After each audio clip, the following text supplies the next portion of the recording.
আম্মু যে বাইরে যাই যাই হ্যাঁ ঠিক আছে যা, কিন্তু 7টার আগে আসবি। এই তো টাইম দেখেছিলাম, এখন বাজছে 6টা। 7টার আগে আসবি, 6টা 59 আসবি, ঠিক আছে? ঠিক আছে আম্মু, তাড়াতাড়ি আসবো। হ্যাঁ এখন যাই। হ্যাঁ এখন কয়টা বাজে রে? 6টা 20। এখন কটা বাজে? এখন বাজে 6টা 40 বাজে।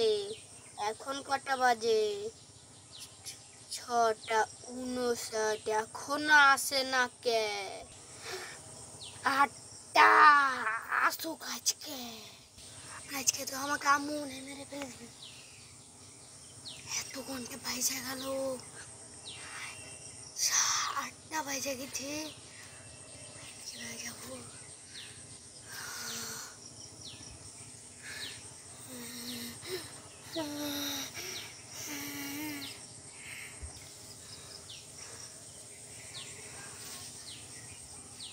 আজকে আসু, ওকে দেখে নেব।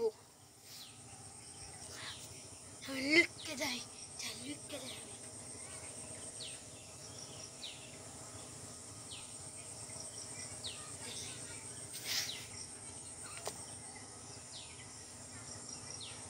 ওই যাইছে, ওই যাইছে।